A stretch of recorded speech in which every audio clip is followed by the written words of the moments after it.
आपण रोडवरून नेहमीच ट्रॅव्हल करतो. पण मित्रांनो, आपण ज्या रोडवरून ट्रॅव्हल करतो त्यामध्ये विविध प्रकारचे टाइप्स येतात. तर आज आपण त्या टाइप्स बद्दल जाणून घेऊयात. पहिला प्रकार म्हणजे डांबर. हा सर्वात कॉमन यूज केला जाणारा प्रकार आहे. हा सिटीज आणि हायवे दोन्हीसाठी सुद्धा यूज केला जातो. हे फ्लेक्झिबल आणि कॉस्ट इफिशियंट मटेरियल असते.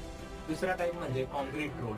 हे रोड ड्युरेबिलिटीसाठी ओळखले जातात. हे रोड मोस्टली हायवेसाठी खूप इफिशियंट असतात. तिसरा प्रकार म्हणजे खडी रस्ते, जे की आपण मोस्टली ग्रामीण भागामध्ये पाहतो. हे स्वस्त आणि सोपे असतात. चौथा आणि शेवटचा प्रकार म्हणजे प्लास्टिकचे रस्ते.